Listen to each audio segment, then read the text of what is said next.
Rupasri, did you prepare the sentences translation? Yes, sir. Now Manogna asks some Telugu sentences. Translate them into English. Okay? అతను ఆతృతగా ఉన్నాడు. He is eager. అతను మెట్లు ఎక్కుతున్నాడు. He is ascending the steps. నాకు ఏది కలిసి రాదు. Nothing is favorable to me. అతను మెట్లు దిగుతున్నాడు. He is descending the steps. నేను దీనికి న్యాయం చేయలేను. I can't do justice to this.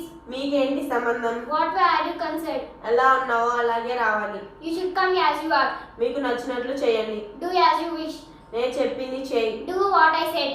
నా కాలు తిమ్మిరి పట్టింది. My leg is numb. ఉన్న దాంతో సరిపెట్టుకో. Be content with what you have. ఆవిడ మొండిగా ఉంటుంది. She is stubborn. అతనికి దెయ్యం పట్టింది. He is possessed by a ghost. అతను గాలిపటం ఎగరేస్తున్నాడు. He is flying a kite. అతను మేలుకుగా ఉన్నాడు. He is wakeful. అతను అమావాస్యకో పౌర్ణమికో వస్తాడు. He comes once in a blue moon. అతను అవినీతిపరుడు. He is corrupt. అతను లంచం తీసుకుంటాడు. He takes bribe. విద్యకు పవిత్రత ఉంది. Education is holy. అతను నత్తిగా మాట్లాడుతున్నాడు. He is stammering.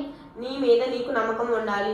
You should have faith in yourself. హిందువులు మూఢ నమ్మకాలు నమ్ముతారు. Hindus believe superstitions. మత్తుగా ఉంది. I am rosy. రైతులు పొలం దున్నుతున్నారు. Farmers are plowing the field. అతను ఉద్వేగంగా ఉంటాడు. He is emotional. నేను ఒక గృహ ప్రవేశానికి వెళ్ళాను. I went to a housewarming function. పొగురుగా ఉండవద్దు.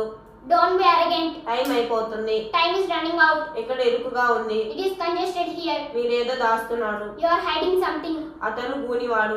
He is a hunchback. అతను మరుగుజ్జి. He is lilliput. అతనికి మెల్లకన్ను ఉంది. He is squint-eyed. అతను చెప్పులు కుట్టే వ్యక్తి. He is a cobbler. అతను అడ్డదిడ్డంగా మాట్లాడతాడు. He is speaking haphazardly. అతను ఒక శిల్పి. He is a sculptor. అది ఒక శిల్పం. It is a sculpture. Well done. Well done. Claps.